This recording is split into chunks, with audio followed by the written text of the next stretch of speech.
Okay. Tunay po na walang higit na pangalan lamang ng Panginoong Yesus. Amen po ba? Ang pangalan ng Panginoong Yesus ay makapangyarihan. Sa pangalan ng Panginoong Yesus, ang lahat ng may karamdaman gumagaling. Dahil sa kanyang mga latay sa krus ng Kalbaryo, tayo'y nagsigaling. Hello. Hello. Sound check. Wala.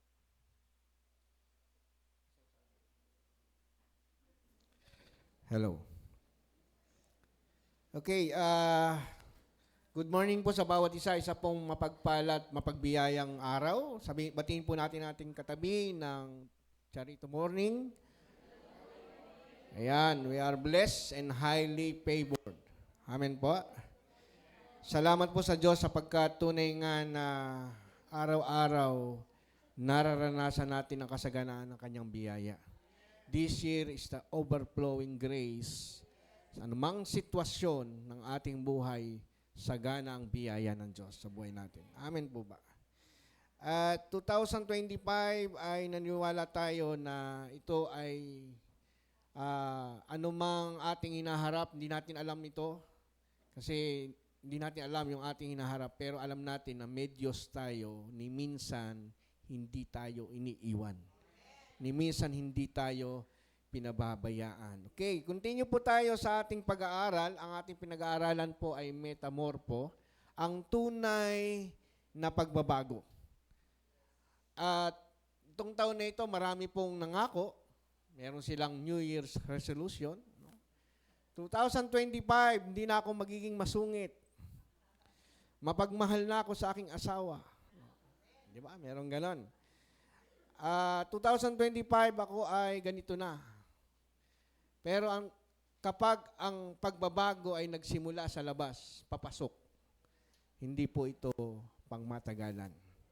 Pinag-aralan natin nakaraan, ang tunay na pagmamago ay nagmula sa loob, papalabas. Ang metamorpho ay pagbabago, ang tunay na pagbabago ay sinimula ng Diyos.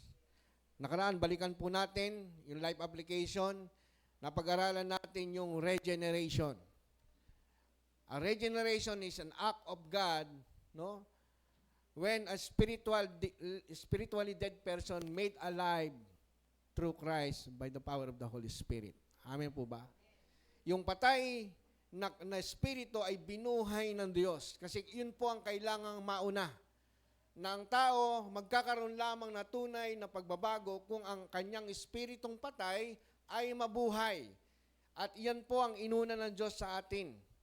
No, yung ating patay na espiritu ay binuhay ng Diyos. Pangalawa, yung ating pinag-aralan, yung sanctification is the process begun by God, completely by God. Proseso yan ng pagbabago ng kaluluwa sapagkat ang ating espiritu binago na.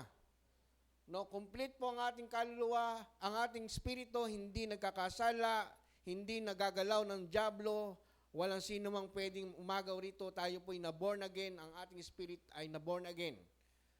Dahil ang ating spirit ay na-born again, ito po ay lalabas papunta sa ating kaluluwa. Yun po yung sanctification. Merong proseso ang Diyos na sinimulan sa atin at siya rin po ang magtatapos nito. Dahil hindi natin kayang baguhin ang ating sarili, kundi ang Diyos lamang. At ang panghuli, yung pinag-aralan natin nakaraan, yung tinatawag po na glorification, pagdating po ng Panginoong Hesus sa kanyang muling pagbabalik, ang ating katawan ay babaguhin niya. Bibigyan niya tayo ng bagong katawan. At yung tinatawag po na glorified body. Amen po. At ngayon, bago tayo magsimula, tayo muna po ay manalangin at magpasalamat sa Panginoon. Ama, maraming salamat po sa kasaganaan ng biyaya. Biyaya ng karunungan, biyaya ng kaalaman, na alam po namin na hindi namin kayang unawain ng iyong salita. Subalit salamat. Salamat po sa Espiritu Santo na nasa amin, maging ang pinakamalalim mong panukala sa amin ay ipinaunawa mo sa amin sa pamagitan po ng karunungan na nanggagaling sa iyo. Maraming salamat po, Panginoon, sa salita mo, na ang salita mo, Panginoon, ang final authority na dapat po naming sundin. At salamat po Diyos sa pagkatunay nga na ito po'y kinikilala namin na isang pagpapala at biyaya sa amin na binigay mo sa amin ang iyong salita. Ang salita mo, ang aming tanglaw sa landas na aming daraanan. At salamat po, Panginoon, sapagkat ito ay isang pagpapala sa buhay po ng bawat isa sa amin. Sa iyo po ang aming papuri, ang aming pagdakila, pagluwalhati sa tanging pangalan ni Jesus. Amen. Okay. Tunay nga na yung atin pong pinag-aaralan ng metamorpho, ang tunay na pagbabago ay process begun by God. Ito'y proseso, pero pinasimulan ito ng Diyos. Minsan, pag nakadinig tayo, merong mga process na dapat mangyari. 1, 2, 3. Para maging mabuting tao, 1, 2, 3, 4. Para maging mabuting asawa, 1, 2, 3, 4. Subalit kapag ang prosesong ito ay hindi galing sa Diyos, hindi galing sa loob, at yun lang po ay galing lang sa labas, hindi iyon regeneration, hindi bunga ng ating pagiging born again, iyan ay pansamantala lang at hindi magtatagal. Pero ang proseso na binasimulan ng Diyos ay siya mismo ang gumawa sa atin. Pag sinabi natin proseso, ito'y nangangahulugan na ito'y hindi bigla. Yung ating kaluluwa, pinaprocess pa. Kaya makakakita ka ng mga Kristiyano na kakaborn again lang, katatanggap lang sa Panginoon, hindi agad-agad nababago yung ugali. Hindi agad-agad nababago yung kilos, yung galaw, no, yung kanyang pananalita.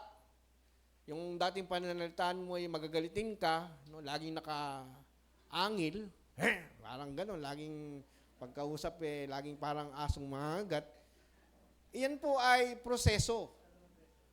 Proseso. Ito po ay hindi bigla, dahan-dahan, mayroong sangkap at oras o panahon na nangyayari para po ito ay matransform. Sabi po ng 2 Corinthians 3:18, and we who with unveiled face all reflect the Lord's glory are being transformed into His likeness with ever-increasing glory which comes from the Lord, who is the Spirit. No? Tingnan po natin. Sabi sa Tagalog, ngayong naalis na ang talokbong sa ating mukha, tayong lahat ay nagiging sinag ng kaningningan ng Panginoon. Tingnan mo yung katabi, sinag yan ng Panginoon. At ang kaningningang iyon na nagmumula sa Panginoon na siyang Espiritu ang bumabago sa ating anyo upang maging lalong maningning. Kaya paganda ng paganda. No? Yung ating muka ay paayos ng paayos, paliwanag ng paliwanag. No? Si Kristo ang kaningningan na nagniningning sa buhay po ng bawat isa sa atin, no? Hanggang sa magmistulang larawan niya tayo. Na tayo ay nilikha ng Diyos upang maging kalarawan ng kanyang bugtong na anak. No? Yung Christ-likeness. Yung Christ-likeness, hindi agad-agad nangyayari sa atin kasi yung soul natin ay binabago. Proseso yon. No? Hindi tayo agad-agad kamukha na ni Kristo. No? Hindi agad-agad yung ugali ni Kristo, ganun na kagad tayo. Pero, salamat sa Diyos kasi ito'y mangyayari. Bakit? Kasi ang inuna ng Diyos, binuhay niya yung ating espiritu. Yung espiritu natin, papalabas sa ating kaluluwa at papalabas sa ating katawan. At nakikita ang Panginoong Hesus sa buhay po ng bawat isa sa atin. Muli tingnan po natin, pansinin po natin yung ating napag-aralan nakaraan. Binasa ko na po ito. Ang salitang transform sa original Greek word ay metamorpho. Ito ay kombinasyon ng dalawang salita. Meta means change at morphe means form. Na literally means change in form. Ano? Pag sinabing change in form, nakikita. Hindi mo masasabing, ay, nagbago to sa anyo. Dahil hindi mo naman nakikita. Kaya ang change in form, yung ating buhay, yung ating kaluluwa. Kasi yung ating spirito, binago na yan. Perfect po yung ating kaluluwa, ating spirito. Pero yung ating kaluluwa, binabago ng Diyos araw-araw. Di ba sabi sa awit, binabago niya ako araw-araw. binabago niya ako araw-araw. Kasi nga, totoo po yun. Hindi tayo ang nagbabago sa ating sarili, kundi ang Diyos ang nagbabago sa atin. Mula sa original na salitang ito ay hinango ang salitang metamorphosis. Sa agham o sa science, ang metamorphosis ay tumutukoy sa proseso ng buhay ng paru-paro. Ano? Yung paru-paro, nakikita natin, may proseso yun, hindi agad-agad naging paru-paro. Ano? Kaya nga po, ito ay merong proseso. Okay. Ang metamorphosis ay proseso o bahagdan o apat na stage ng pagbabago. Una, ang una ay nagsisimula sa itlog. Pangalawa, nagiging larva stage. Pangatlo, nagiging pupa stage. At ang panghuli, yung adult stage, yan po yung tinatawag na paru-paro na siya. Ang bawat bahagdan nito ay mayroong nakapaloob na panahon. Hindi isang araw lang, hindi isang minuto lang. May panahon na nakapaloob na ang itlog ng paru-paro ay mababasag at magiging uod ay inaabot sa loob ng 1 linggo. Mula sa itlog, bago mabasag ang itlog, 1 linggo yon para maging uod. May panahon po ba? Kaya wag nating madaliin yung ating kapatid. Oy, kaboborn again mo na kahapon, dapat iba ka na. Dapat iba na ugali mo. Tapos inuhusga mo na kagad siya, born again ka pa naman. Sasabihin sa'yo, ikaw din. No? Sasabihin sa'yo, magbago ka na o magbabago ako pag nagbago ka na rin. Minsan ganun po nakatingin tayo sa physical. Pero ang Diyos po, alam ng Diyos kapag nabago na ng Diyos ang ating kaloob-looban, sigurado po yung lalabas. No? Meron pong panahon. Ang uod, kapag lumabas, di ba kanina, 1 linggo, pag lumabas ang uod, mayroon lang timbang na 0.55 milligram. At ang haba ay 0.1 inches. Ngunit, napakabilis po niyang humaba sa loob po ng 2 linggo, siya'y humahaba ng 2 inches. No? Mula sa 0.1 inches, sa loob ng 2 linggo, nagiging 2 inches. Humahaba siya ng ganyan. Mula sa ganon, humahaba siya ng ganon. No? May proseso. Yan po yung proseso, paikot lang po yan. Pagkaho ng itlog, ang paru-paro, magiging uod, mapapasok po sa isang sa pupa stage, hanggang siya po, sa kukun, siya po ay magiging adult, magiging paru-paro, mangingitlog uli. Paikot lang po yan, yung proseso sa paru-paro. Kapag po ang uod ay lumaki na, ang susunod po na yugto ay pagpasok ng uod na ito sa pupa stage upang manatili sa loob ng 10 hanggang 15 araw. May proseso. 10 hanggang 15 araw papasok po yung uod sa pupa o tinatawag na kukun, at pagkatapos niya ilalabas mula sa pupa stage, isa ng ganap na paru-paro. No? Sabi ng iba, palo-palo. Paru-paro, at siya po ay napakagandang tingnan. Tama? Nakakita na po ba kayo doon? Mula sa pangit na itsura. Sino po sa inyo nakahawak na ng uod? Yung higad. Di ba ang higad, napakakati. Pag nakita mo, talagang ayaw na ayaw mo makita. Tinatapakan mo, kumukuha ka ng sinelas. Papatayin mo na. Pangit po ang itsura ng uod. Pero kapag pumasok na sa pupa, doon na po ang proseso ng pagganda, no? ng isang paru-paro.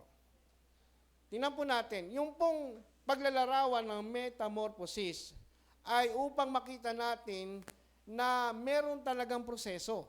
Ginamit po ito na sa buhay natin bilang isang Kristiyano, bilang isang binago ng Diyos, ay may proseso yung ating kaluluwa. Kasi nga yung ating espiritu ay binago na. Wala po yung proseso. Agad-agad po yun. Nung tumanggap tayo kay Jesucristo, yung ating patay na espiritu, binuhay niya. Buhay po yon. Pero, yung ating kaluluwa ay may proseso. No, pansinin po natin doon sa ating binasa, yung ginamit po natin, yung being transformed. Ito'y nakasulat sa present progressive tense. Nang ibig sabihin ay kasalukuyang itong nangyayari, nagsimula na, pero hindi pa tapos. Ang ating kaluluwa ay ginagawang katulad ni Jesucristo. Ayon sa ating binasa, and we who with unveiled face all reflect the Lord's glory are being transformed into His likeness with ever-increasing glory. Ibig sabihin, hanggang sa maging mistulang kalarawan natin ang Panginoon. Ibig sabihin, habang hindi pa dumarating ang Panginoon, ay meron pong prosesong binabago ang Diyos sa atin. From glory, to perfection, ang Diyos po ay kumikilos at gumagalaw sa atin. How and when did God begin this process? Ang proseso na ito ay nagsimula nang tayo ay maborn again. Hello? Nung tayo na born again, dito nagsimula ang pagbabago ng buhay natin. Ito ang naging hudyat ng pagbabago. Tandaan, ang naborn again sa atin ay ang ating espiritu. Dito ipinunla ng Diyos ang kanyang binhi. Yung binhi ng Diyos, inilagay sa atin. Yun po yung espiritu na inilagay sa atin. John 3, sabi sa 1 John 3:9, whoever has been born of God does not sin, for his seed remains in him. And he cannot sin because he has been born of God. Tayo pinanganak ng Diyos. Ang ibig sabihin po ng salitang seed ay galing sa original text na sperma. Pag sinabing seed, ito po sa original text na Greek word ay sperma. Dito galing po ang salitang sperm cell, the seed of man, the life of man. No? Meaning, ang sperma of God is the seed of God planted in our spirit. Kasi nga, yung spirito nating patay, binuhay ng Diyos. No? Pagkaho ang sperm cell napunta sa egg cell ng babae, ano po mangyayari? Mabubuntis. No? In the same manner, when our spirit received the seed of God o sperma, our spirit become pregnant spiritually of the fullness of God. Kaya naiintindihan na natin ang mga bagay na katotohanan patungkol sa salita ng Diyos.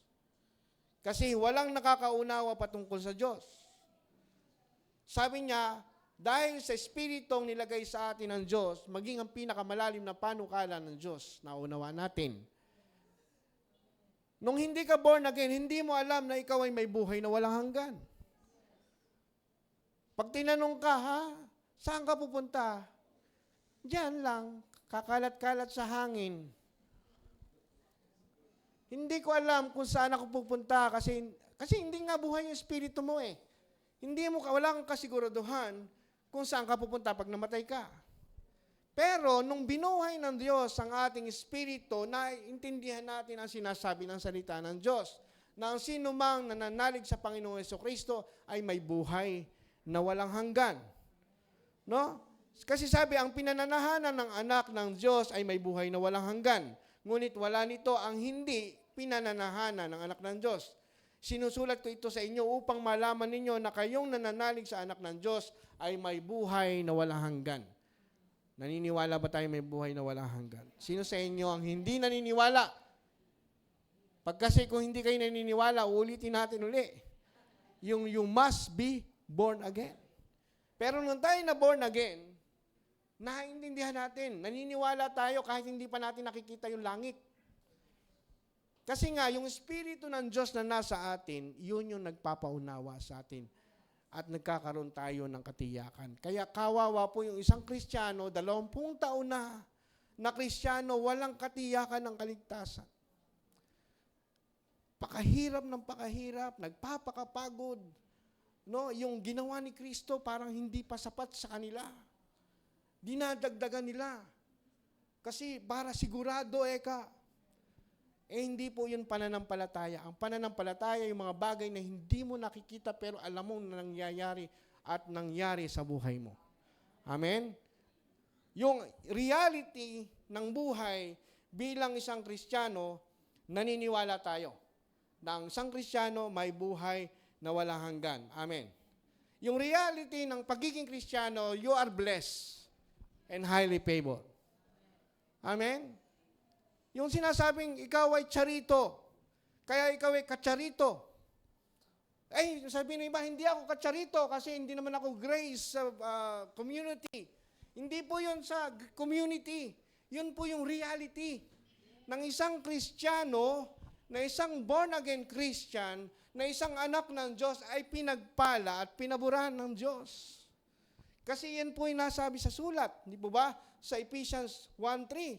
Magpasalamat tayo sa Diyos at Ama ng ating Panginoon Jesucristo. Pinagkalooban niya tayo ng lahat ng pagpapalang espiritual dahil sa ating pakikipag-isa kay Kristo. Kaya po yung iba, nakakalungkot na tinatanggihan nila ang biyaya ng Diyos. Pag tinanggihan nila ang biyaya ng Diyos, parang tinanggihan mo na ang Panginoon. Because Jesus Christ is the grace of God na ipinagkaloob sa atin upang tayo ay maligtas. At tayong may Espiritu ng Diyos, naniniwala tayo, we are blessed and highly favored.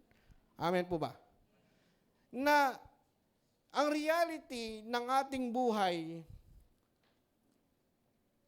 ay nasa pananalig sa sinabi ng Panginoon. Ang sabi ng Panginoon, sa pamagitan ng mga latay, kay magaling na. Sino sa naniniwalang magaling na? Magaling ka na kahit hindi mo pa nararamdaman. Kahit namamaga pa, yung tagyawat.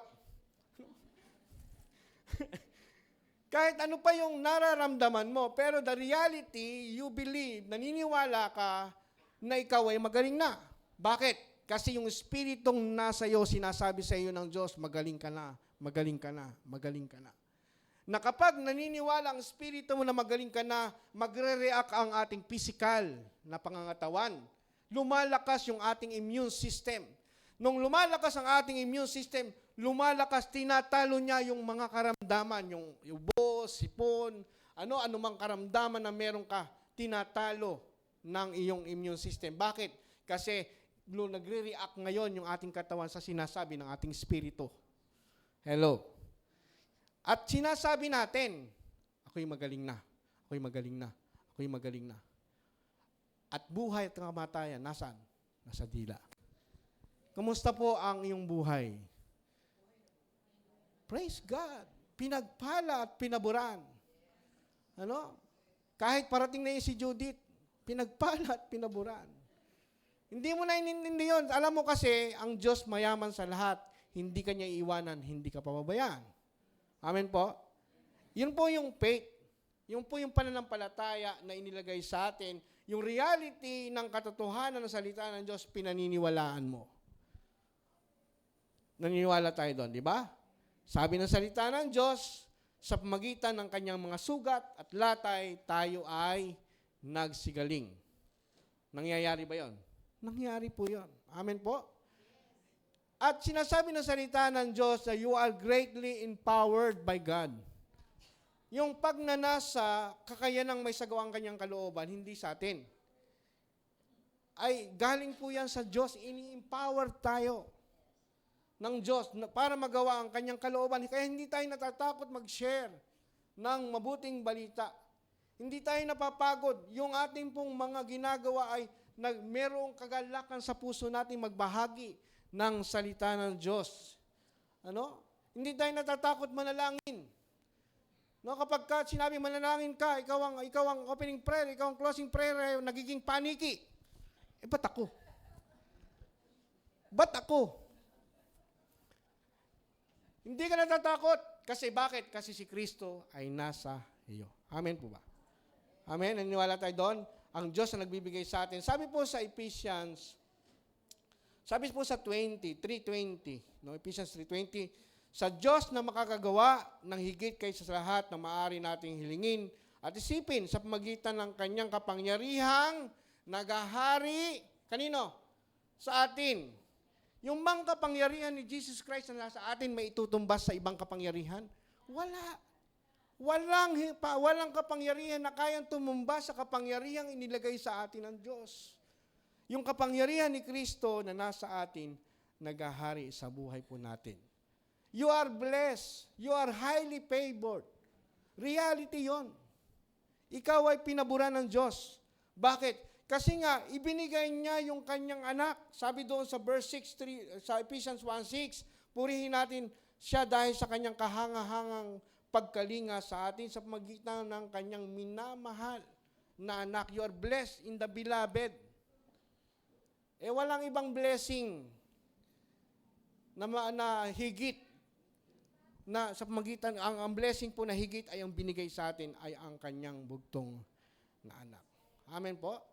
Kulang po ang oras na ito upang maisalaysay natin ang pinakadakilang bagay na nangyari sa ating espiritu o sa ating pagiging born again. Pero mula sa simula, ipinapaliwanag na sa atin kung gaano kaganda ang mensahe ng biyaya ng Diyos sa buhay po ng bawat isa sa atin.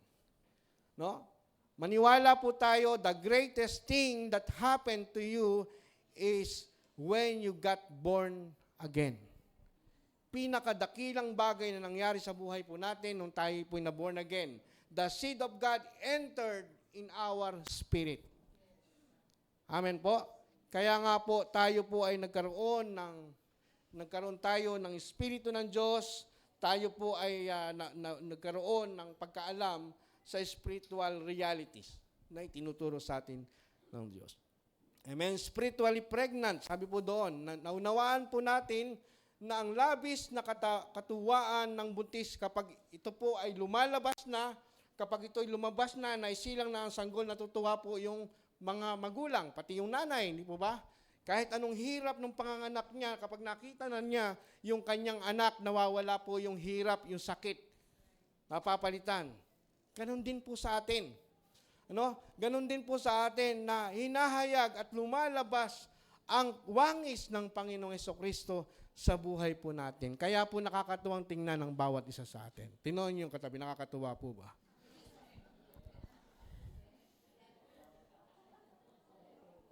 Tuwan-tuwa po tayo, no? Bakit? Kasi si Kristo ang nakikita natin sa bawat isa sa atin. Amen? Okay. Tandaan po natin, inuulit ko, the greatest thing happened into you when you got born again. Nagsimula ang proseso ng pagbabago ay nung nagsimula ito na tayo na born again at ito po ay nangyayari sa ating kaluluwa. The process completed by God. Ang proseso ng pagbabago ng ating kaluluwa, kung siya nagpasimula, siya din po ang magkukomplete nito. No? Siya ho ang magkukomplete nito. Ang sanctification is the process completed by God.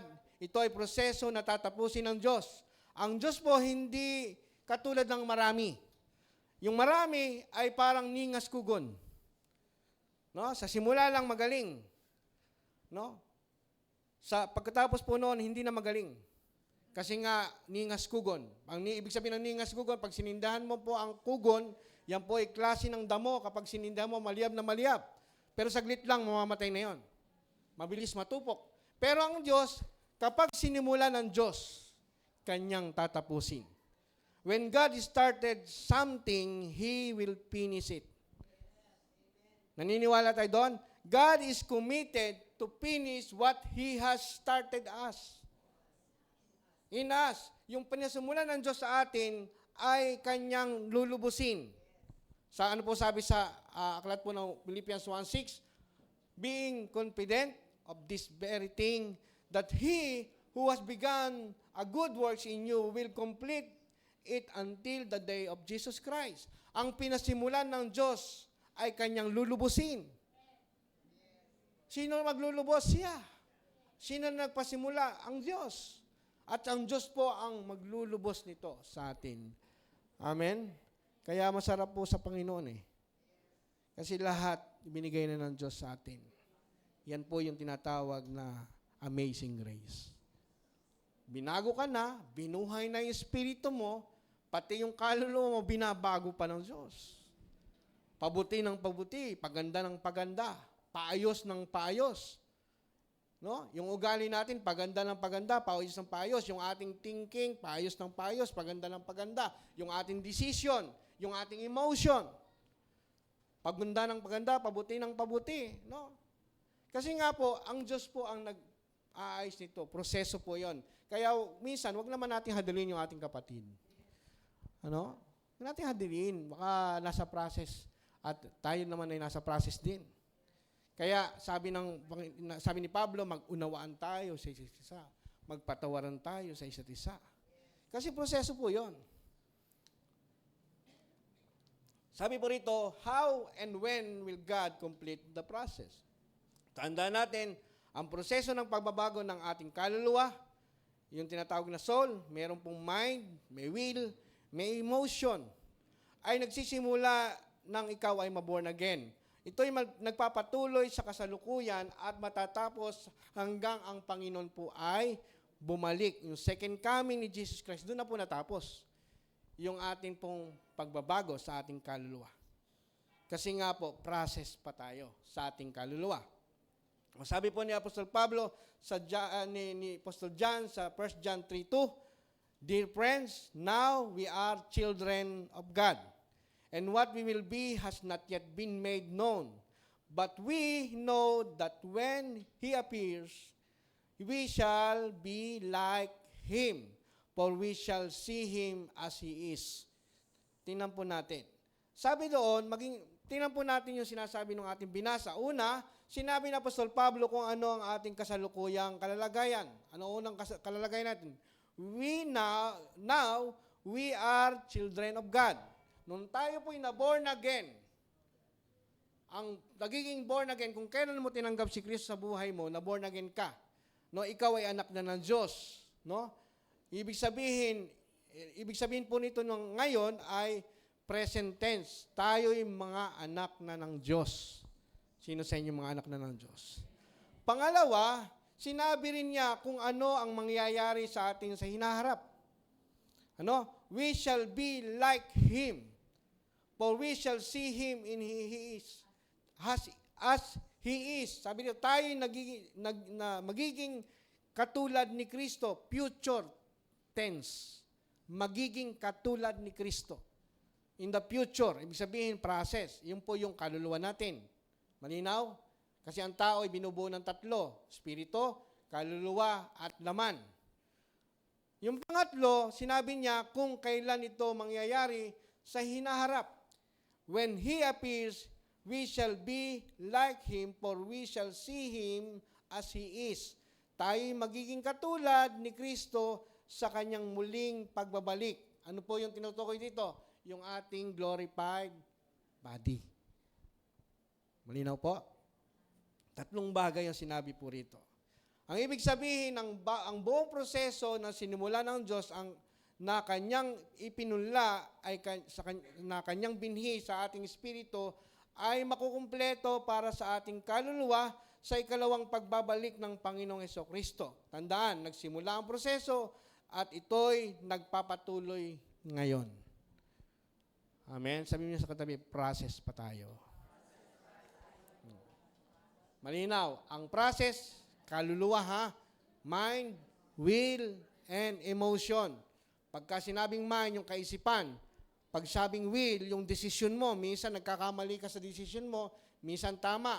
Yung emotion, minsan hindi ka nagagalit, minsan nagagalit ka. Ano, wag mong sabihin, Kristiyano ka pa naman, nagagalit ka. May nagsabi sa akin ng ganon, Pastor ka pa naman, nagagalit ka, bakit? Hindi pa pwedeng magalit? Ano, yung bang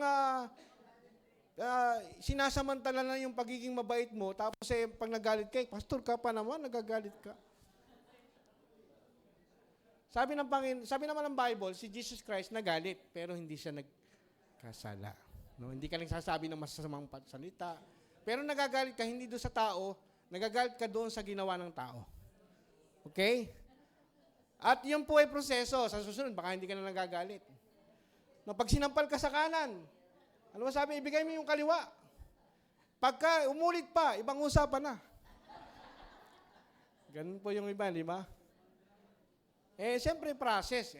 Siyempre, hindi naman agad-agad yung ating will, mind, and emotion ay katulad na ni Kristo. Hello, para lang naiintindihan po natin. Process, sabi doon, process progressively carried on by the believer in cooperation with God. Para po mabilis o para magkaroon ng maayos na pagbabago sa ating kaluluwa, meron pong cooperation. Ang Diyos gumagawa sa atin, makipag-cooperate naman tayo. Tama ba yon? Nakakita na po ba kayo ng gumawa ng pamatok mula sa kawayan na tapos binabakutot? Yung bang matanda na yung kawayan, saka babakututin, yung babaluktutin, mahirap po yun, di ba? Kaya may process yun. Mula sa labong, maglalagay ng kortihan para maging sakto doon sa batok ng kalabaw. May process yun, hindi binibigla. Hanggang sa maging magandang pamatok na nilalagay sa kalabaw. Ano po yung pamatok? Ano? Yung inilalagay po sa kalabaw na siyang ginagamit para hatakin yung mabibigat na bagay. No? Yung sanctification is a process progressively carried on by the believer in cooperation with God. Tandaan, ang salitang metamorpho sa English ay being transformed. At ito'y nasa present progressive tense na ang ibig sabihin ay kasalukuyang nangyayari. Ano? Process, nangyayari. Nagaganap na sa buhay po ng bawat isa sa atin. Maniwala po tayo, nangyayari sa buhay natin. Huwag mong sabihin sa katabi mo na nangyayari sa buhay mo tapos sa iyo hindi nangyayari. No? Lahat tayo binabago ng Diyos. Ang pagbabago ng ating kaluluwa, isip, damdamin at kalooban ay kasalukuyang nangyayari. At sa pangyayaring ito, mayroon tayong partisipasyon. Ang proseso ng pagbabago ng ating kaluluwa ay mayroon tayong nararapat gawin. Ito ay ang sumang-ayon sa sinasabi ng salita ng Diyos. Ano po ang ibig sabihin ko nito? Mamaya makita po natin. How can a believer cooperate with God in this process? Paano nga ba tayo makikipagkooperasyon sa Diyos patungkol sa ating pagbabago ng ating kaluluwa? At dahil ang pangunahing sangkap ng kaluluwa po ay isip, di ba? Mind, will, and emotion, kailangan mabago ang kaisipan. No? Kapag nabago ang kaisipan, mababago yung damdamin, mababago yung desisyon. Kaya ang kailangan mabago una ay ang ating kaisipan. Sabi ng Romans 12:2, do not be conformed any longer to the pattern of this world, but be transformed by the renewing of your mind. Then you will be able to test and approve what God will is. God's will is and His good pleasing and perfect will. No, tingnan po natin. Ang pagkakalapat ng salitang ng gramatika ay nasa pautos. Yung pong atin pong binasa kanina ay nasa gramatika na pautos. Imperative.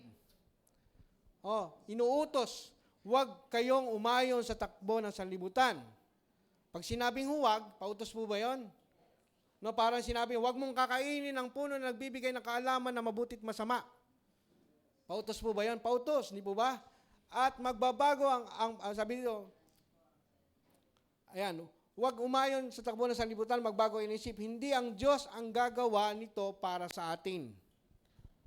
Tandaan po natin, hindi ang Diyos ang gagawa nito para sa atin. Ito ay kailangan nating gawin sa tulong ng Diyos at sa pagsama ng Diyos sa atin. Kunyari, merong inutos, be transformed by the renewing of your mind. Sa pamagitan ng ano? Ng salita ng Diyos. Kung ano ang sinasabi ng salita ng Diyos. No? We are the one to renew our mind. Kasi nga, nabago na ang ating espiritu, pero yung kaluluwa natin ay binabago. Ang unang-unang kailangan mabago sa atin ay ang ating kaisipan. God will not do this for us. We need to cooperate with God for it to be done. But God has given us the tool. Ano ba yung tool? Yung the Word of God to renew our mind but we need to use the tool and renew our mind. Gamitin po natin yung salita ng Diyos. Kaya nga tayo nag-aaral. Kaya tayo nag-aaral ng patungkol sa biyaya ng Diyos. Kasi kailangan po natin yon, hindi natin kayang mabago. Hindi rin natin kayang sundin ang salita ng Diyos kung wala ang biyaya ng Diyos. Hindi natin kaya kahit alam natin. Kasi maraming tao nakakaalam ng salita ng Diyos. Pero hindi nababago. Bakit? Kasi nga, una, hindi binago ang Espiritu. Pangalawa, hindi rin kayang baguhin ang kanyang sarili kung hindi sa tulong ng Diyos, hindi sa Diyos gumagawa sa atin. No, sabi po tandaan po natin, ang naborn again sa atin ay ang ating espiritu. Ang iyong kaluluwa, damdamin, isip, damdamin at kalooban ay hindi pa nababago. Not yet completed. No? Sabi doon, process. No, process po ang ating kaluluwa.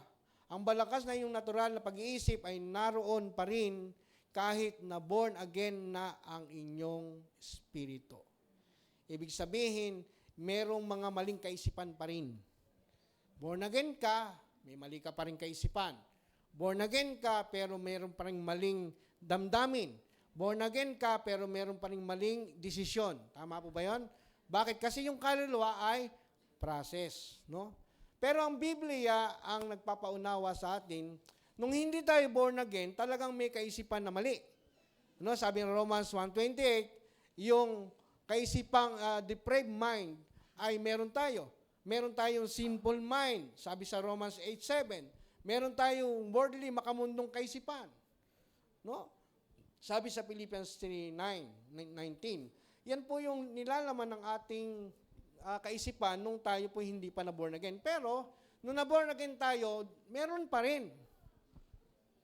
Hello? Meron pa rin dapat ayusin. Kaya nga, pinaprocess ng Diyos yung ating kaluluwa. Ang pagbabago ng isip ay proseso. Ang mga dating kaisipan na nakahilat siya sa inyong kaluluwa ay hindi kusang nawawala dahil na ikaw ay na-born again na. Tandaan, palaging ang na-born again sa atin ay ang ating espiritu, hindi ang ating kaluluwa. Kung kaya't ang dati nating kaisipan ay nakakapit sa inyong kaluluwa, ay mawawala lang kapag ito'y napalitan ng bagong kaisipan. Kasi nga po, totoo po, ang sabi po sa science, matter occupies space. Kapag ang ating lumang kaisipan ay napalitan ng bagong kaisipan na galing sa Diyos, hindi na po maghahari yung lumang kaisipan. Kasi ang nag-o-occupy na ng ating kaisipan ay yung mga kaisipang galing sa Diyos. Nasa atin ang kasulatan ng mga kaisipan ng Diyos. Kailangan lang po natin basahin ang salita ng Diyos. Ipalit po natin ang salita ng Diyos sa luma nating kaisipan. Ilagay natin sa ating kaisipan yung mga salita ng Diyos. Ang tanging paraan upang mabago ang natural na kaisipan sa kanyang lumang kaisipan ay pasukan ito ng espiritual na kaisipan ng Diyos, ang salita ng Diyos. Ano po ang ibig sabihin ni Apostol Pablo na sa ating espiritu na born again nga tayo, ang kaisipan ni Kristo ay paghariin natin sa buhay natin. Ano ang sabi sa 1 Corinthians 2:16? For who has known the mind of the Lord that He may instruct him, but we have the mind of Christ. Meron po ba tayo? Yung kaisipan ni Kristo, paghariin natin sa atin. At ang kaisipan ni Kristo ay nasa atin, kaya naiintindihan natin ang salita ng Diyos. Tingnan po natin, sabi ni Apostol Pablo, no? Yung pong we have the mind of Christ is present tense. Ibig sabihin ngayon na meron kang kaisipan ni Kristo. He did not say we are having the mind of Christ o present progressive tense. Ang sabi niya, we have.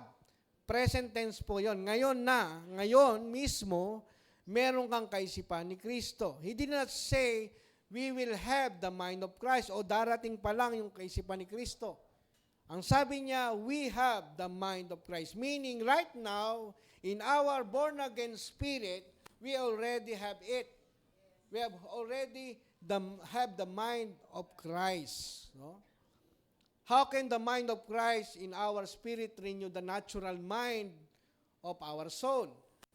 The natural mind of our soul can only be renewed by the spiritual word of God deposit in our spirit.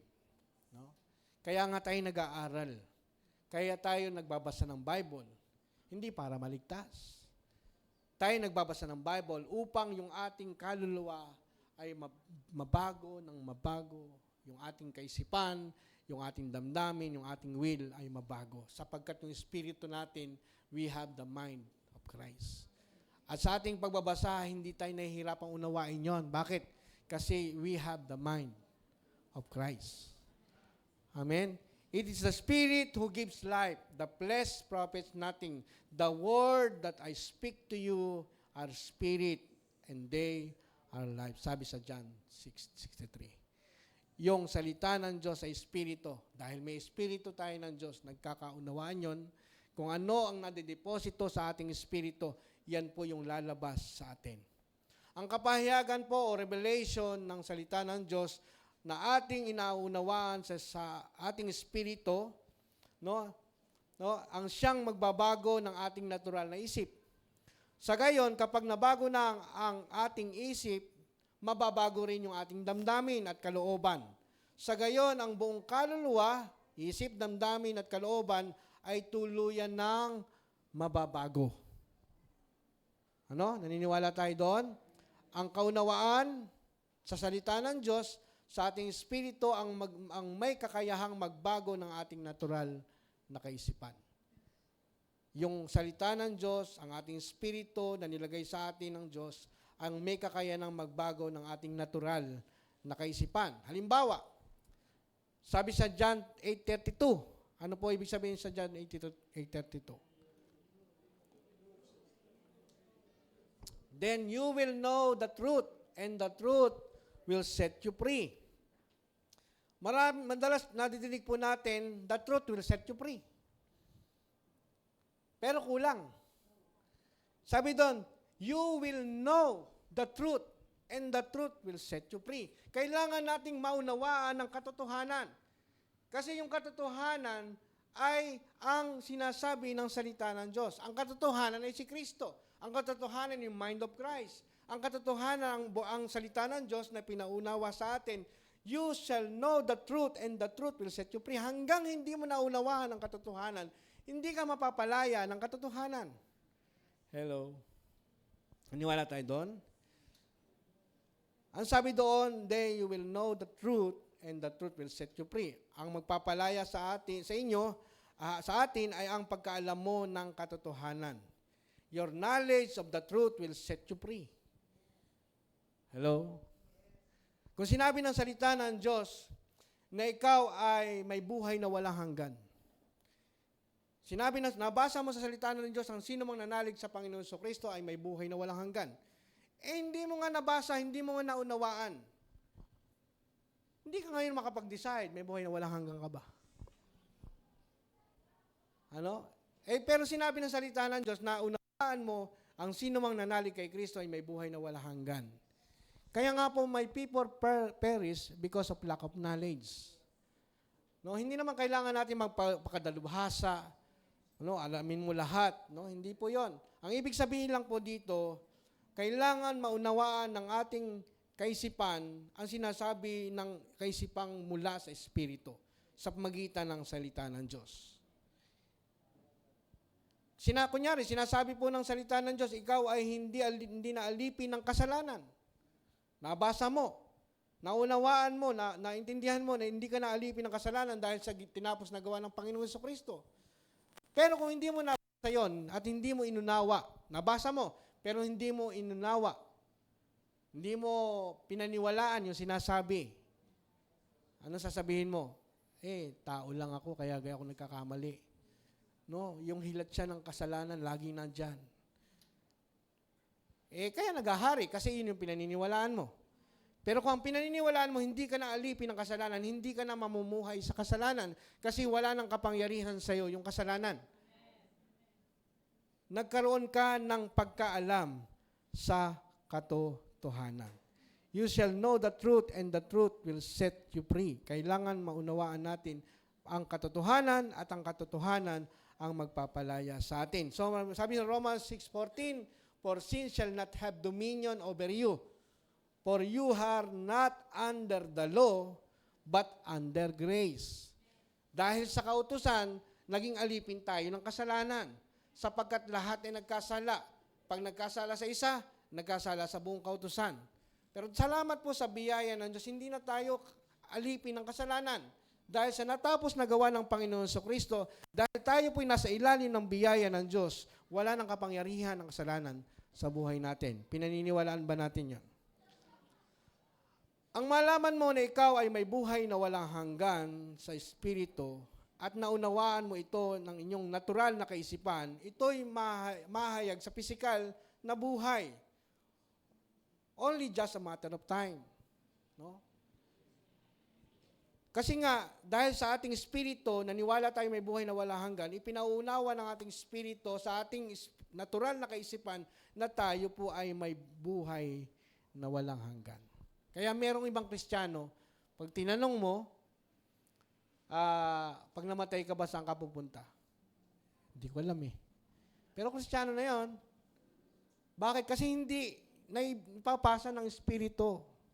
O baka nga hindi pa buhay yung Espiritu. Sabi nga, kapag buhay ang Espiritu, siguradong magko-communicate yan sa ating natural na kaisipan eh. Sasabihin ng ating Espiritu, dahil buhay ang Espiritu, ipaunawa niya mga bagay patungkol sa Diyos. Maging ang pinakamalalim na panukala ng Diyos. Sasabihin ng Espiritu, hindi iyan ang para sa iyo. Sasabihin ng Espiritu, huwag mong gawin yan kasi hindi iyan ang ginagawa ng mga anak ng Diyos. Sino nagsasabi? Yung Espiritu. Ngayon, dahil sinabi sa iyo, unti-unti nauunawaan ng ating natural na kaisipan na ito pala ang dapat kong gawin at ito ang mga bagay na hindi ko dapat gawin. Your renewing the mind is informing your natural mind of the spiritual truth of the Word of God.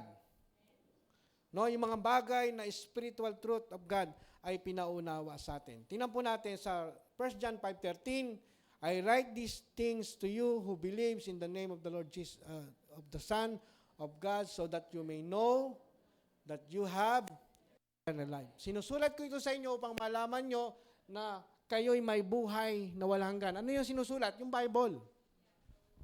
Sinulat ang Bible upang ipaunawa sa atin na tayo'y may buhay na walang hanggan. Kung wala ang Bible, hindi sinulat ang Bible, sino makakaalam ng may buhay na walang hanggan ng sino mang na kay Kristo? Di ba? Kaya, sinusulat ko ito sa inyo. Ibig sabihin po nung no ay eido, na sinusulat ito upang malaman natin na tayo may buhay na walang hanggan. Ang layunin po ni Apostol Juan sa kanyang pagsulat ay upang malaman na mga Kristiyano na sila'y may buhay na walang hanggan. Pansinin natin ang salitang ginamit na o forma ng gramatika. Ang salitang no ay galing sa original text na Greek word na eido, na tumutukoy sa natural na understanding. Pag eido, natural understanding po yan. Natural mind, mental asset. Ang layunin po ng kanyang sulat ay upang malaman mo na ikaw ay may buhay na walang hanggan. Sino sa inyo may buhay na walang hanggan? Paano nyo nalaman? Kasi sinabi sa salita ng Diyos at naunawaan natin, nakita natin, naunawaan natin ang salita ng Diyos. Kung walang Bible, hindi natin malalaman na tayo may buhay na walang hanggan. Nasaan ba ang buhay na walang hanggan? Nasa yung born again spirit. Dati, ang pagkakaalam natin ang naboborn again yung physical. No? Kaya mayroong mga Kristiyano, tinatawag na mixture, dapat ang born again mabait, dapat ang born again masunurin, dapat ang born again hindi nagagalit, dapat ang born again ay nakatingin ang tao sa panglabas. Ang born again dapat na mapagbigay, no? Ang born again dapat laging sumasamba. Ang born again dapat nag-iikapo, dapat nagbibigay ng offering. Nakatingin sa labas. Pero ang tunay na born again sa atin ay ang ating espiritu. Kapag nabuhay po ang ating espiritu, yung mga ginagawa nating panglabas ay sumusunod na lamang. Kasi nabago na ang ating espiritu. Kaya ka sumasamba dahil si born again ka na. Kaya ka nagbibigay dahil na born again ka na. Kaya ka nagmamahal sapagkat naranasan mo ang unang nagmahal sa iyo ay ang Panginoon. Umiibig ka sapagkat si Kristo ang unang umibig sa iyo. Na born again ang ating espiritu. Amen? Hindi ho basihan yung ginagawa. Kasi nga, ang basihan ng ginagawa, maaaring hindi born again, pero gumagawa ng mga bagay na mabuti. Maraming nagbibigay ng mga tulong sa orphanage. Maraming nagdo-donate ng pagpapagawa ng kalsada, may malaking pangalan pa, donated by. Hello? Pero hindi born again. Pero kapag ang born again, na bago ang ating espiritu, sigurado po yung lalabas sa ating physical na pangatawan. Naniniwala tayo doon? Sabi po rito, Romans 8:16, sapagkat ito'y pinatotohanan ng banal na espiritu sa ating espiritu na tayo'y mga anak ng Diyos. Kaya alam mo na ikaw ay born again kasi yung espiritu ay pinatotohanan ng yung espiritu na ikaw ay anak ng Diyos. Naniniwala tayo na anak tayo ng Diyos. Amen? Ang ating natural na isip, yung soul, hindi niya alam na mayroon tayong buhay na walang hanggan. Yon ang pakay ni Apostol at yon din ang dapat nating gawin. Ipaalam natin sa ating natural na isip na mayroon tayong buhay na walang hanggan. Ang buhay na walang hanggan o eternal life ay hindi isang bagay na makukuha mo kapag ikaw ay namatay na. Ito'y nasa iyo na. Kahit buhay ka pa, na ikaw ay born again. Kahit buhay ka pa, meron ka ng lugar sa langit. Pinaupo niya tayong kasama niya sa kalangitan. At sinama tayo ng Panginoong Jesucristo sa korona ng kanyang pagtatagumpay. Parada ng kanyang tagumpay. Di ba? Di ba naniniwala tayo doon? Tagumpay tayo. Ang lahat ng anak ng Diyos ay tagumpay. We are more than conqueror. Na tayo may buhay na galing sa Diyos. Yung tinatawag na Zoe life.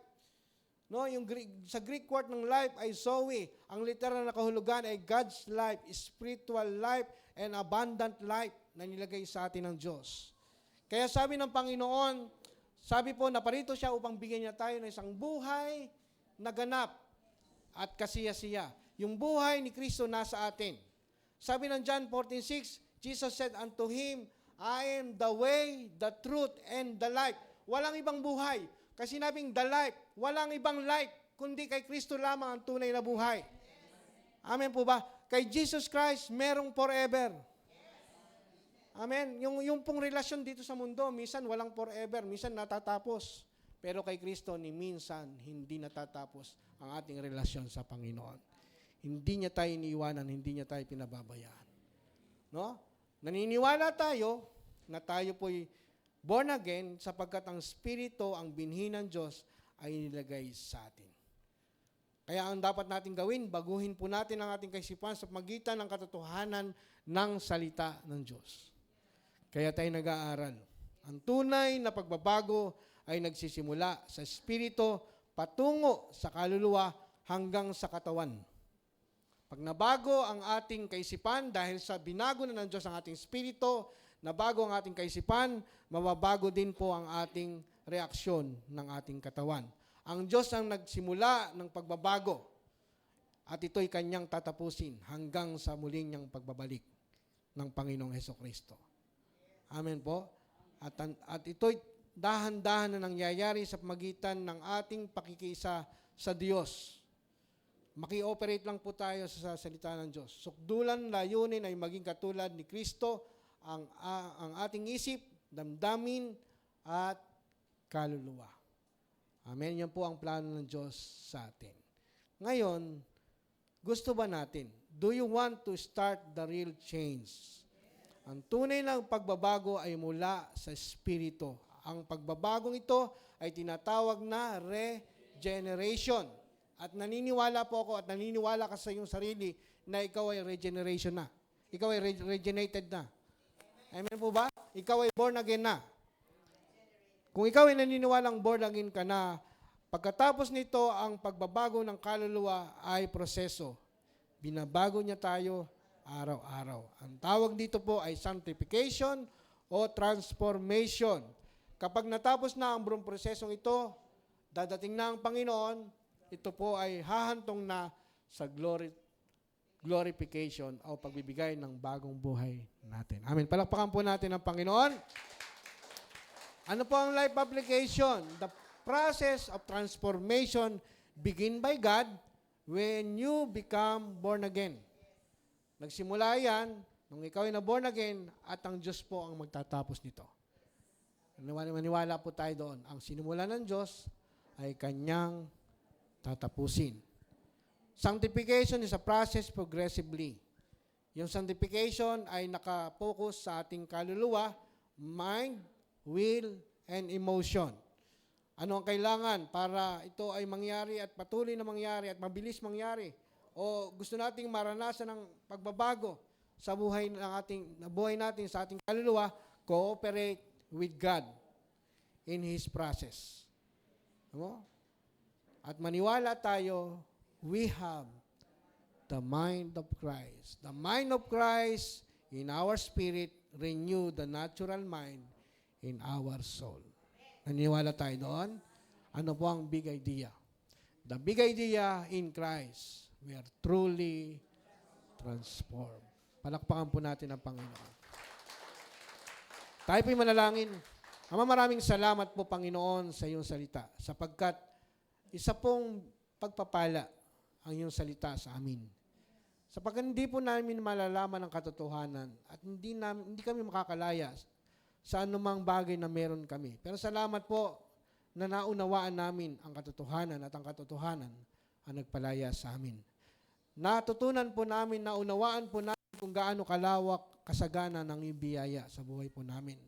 Na ikaw ang siyang unang gumawa sa amin. Nilagyan mo kami ng buhay. Binuhay mo ang aming espiritu at ang pinasimulan mo sa buhay po namin ay yung lulubusin. Maraming salamat po, Panginoon, sapagkat alam po namin sa aming ganang sarili, wala po kaming kayang gawin ang lahat ng ito. Pero salamat. Ikaw ang Diyos na nagpasimula sa amin at ikaw ang Diyos na siyang kumikilos sa buhay namin. Salamat po sa mga katuruan. Salamat po sa karunungan na binibigay mo po sa amin sa pamagitan ng iyong salita. Salamat po sa Banal na Espiritu na siyang nagpapaunawa sa amin maging ang pinakamalalim mong panukala na pinaunawa mo sa amin, Lord God. Salamat po sapagkat ang kaisipan ng iyong anak na si Jesucristo ay nasa amin. Maraming salamat po, Diyos. Tunay nga sa iyo po aming papuri, aming pagdakila, paglolat sa tayong pangalan ni Jesus. Amen. Okay. Sige po, tayo po idadako na sa ating breaking of bread. Tinatawagan ko na po ang mag-officiate.